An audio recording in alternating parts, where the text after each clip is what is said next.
we talked about the 10 C's of survivability. That didn't say the 10 C's of comfort. So now we're going to talk about some stuff that we bring in addition to the 10 C's to increase our comfort level and convenience.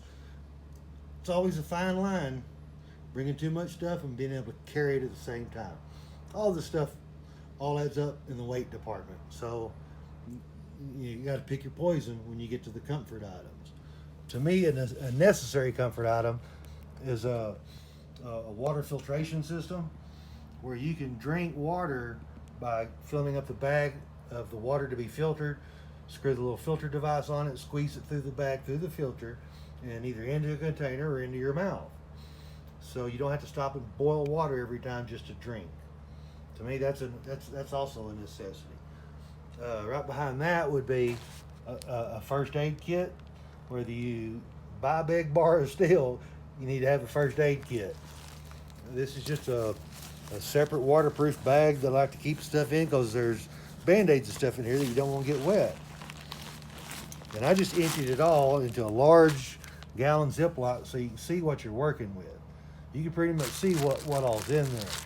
There's painkillers, anti-diarrheals, anti-itch, Benadryl, ibuprofen, Tylenol, aspirin, small bandages. There's moleskin for feet issues. There's prep pads.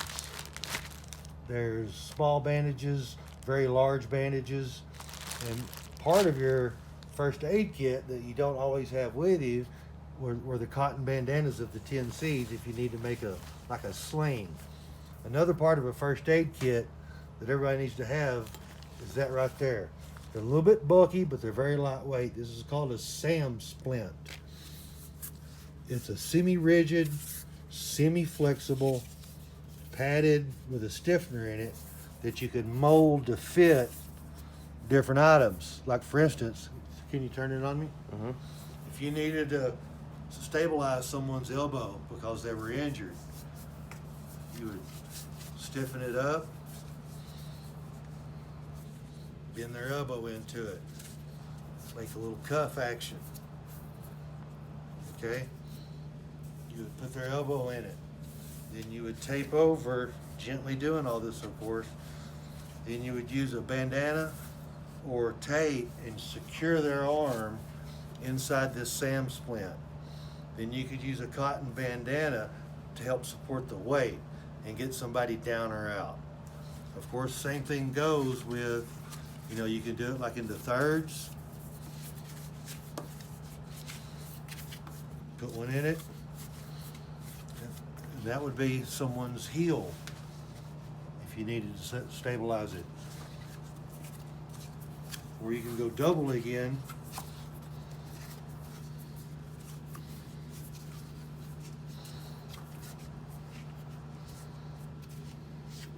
And come around the foot and tape off and stabilize a bad ankle. So this is one of the ones you hope you never need. Okay. Behind first aid is food, carbohydrates, fuel. You got to have energy in you to burn the calories to use all this other stuff. Nutrient dense.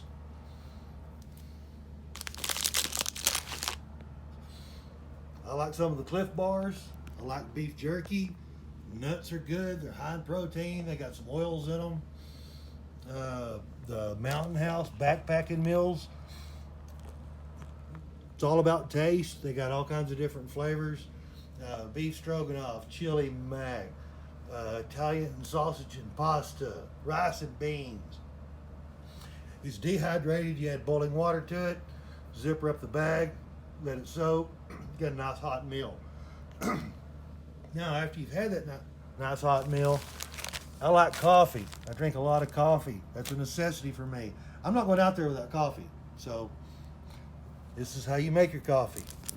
This is a little filter thing. It works in conjunction with pretty much any cup you want to take out there. I like the larger silicone stuff. They're safer when you're working with hot stuff. drop your coffee in, pour your hot water through, and you just made your coffee. Really lightweight, very handy. I've had this one about 4 or 5 years now, and it's never let me down. It's never broken. Very easy to deal with.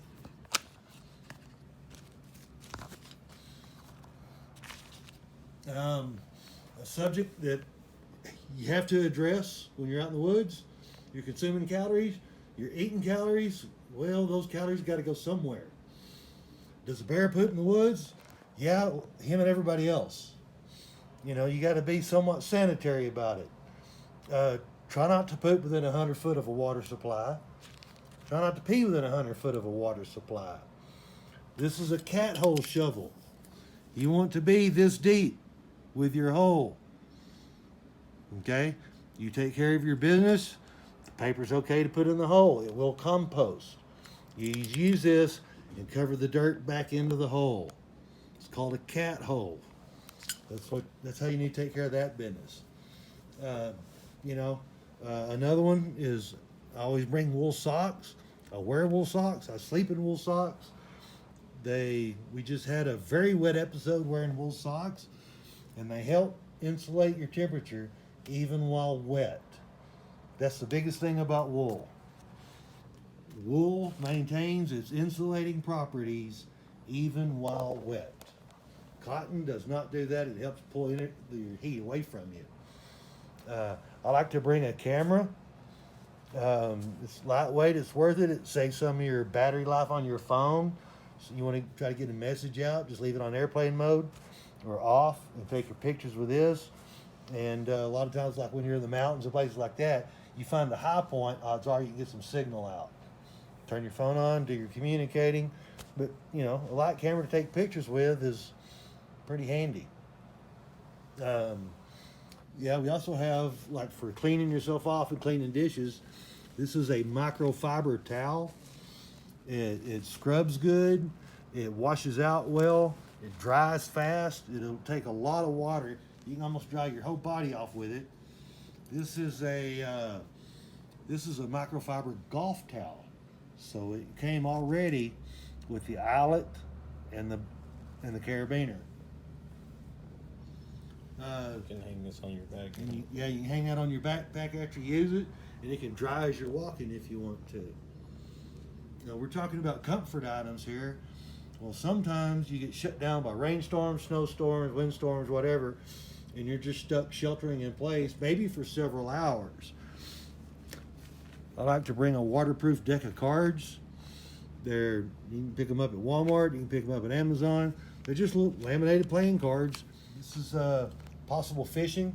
This is called a hobo reel. It's pretty simple. You got a carved stick with like a thimble. It's tapered down to hold more string and allow it to come off the end. When you use this, you kind of like throw the weight and point the hobo reel at the water where you're throwing it to, and it will just unwind as it comes off. I just secure the hook back.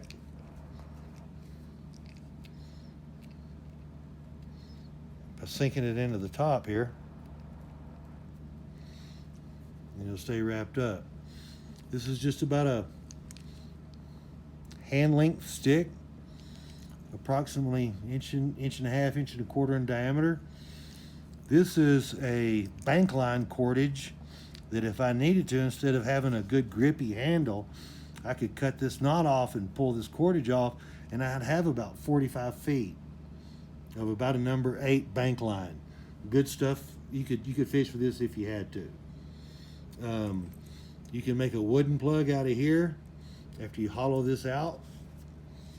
You can make a wooden plug, but what you have to do is you have to carve your reel out of green wood and carve your plug out of dry wood.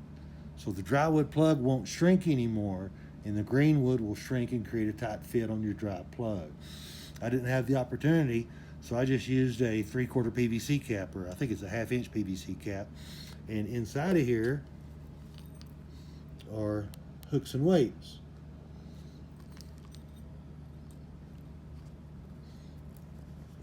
Of course, you can find try to find insects to use as bait.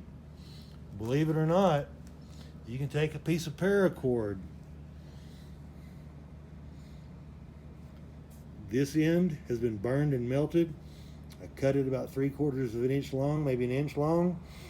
Then you start peeling the sheathing back, and then as you peel the sheathing back, it'll start to unravel, and you can cut it back out of the way to expose the white fibers. You work this onto your hook, and it's a little jig for pulling through like some river water or something, and maybe try to catch a fish. It'll work on perch and stream fish, that sort of thing. Multi-tools are handy to have. What we were just talking about with the hobo reels, pulling the hook out of the fish, pinching the weights onto your line, working on your saw, your knife has a bolt or a screw loose. It's got other tools in it. It's got knife blades. It's got screwdrivers. You never know when you're going to need what. So a good multi-tool, of course, Leatherman makes the best as far as I'm concerned. Gerber's got a decent one. They don't give any of them away. I think that one's just a Walmart. So like I said before, get the best you can afford at the time. So that's what I got. And another thing, all this is about, strengthening your abilities while you're out there. Well, this goes a long way towards that. It's a Bible. It's some notepads and a pencil. Maybe ideally, you may want a waterproof Bible. That's another thing, they just don't give those away. Again, the best you can afford at the time. So in order to compensate for not having a waterproof Bible, just put everything in a Ziploc bag and wrap it up. It's quite well protected, easy to see what you're working with. Wrap it up and packs nice and tight, keeps all your gear together.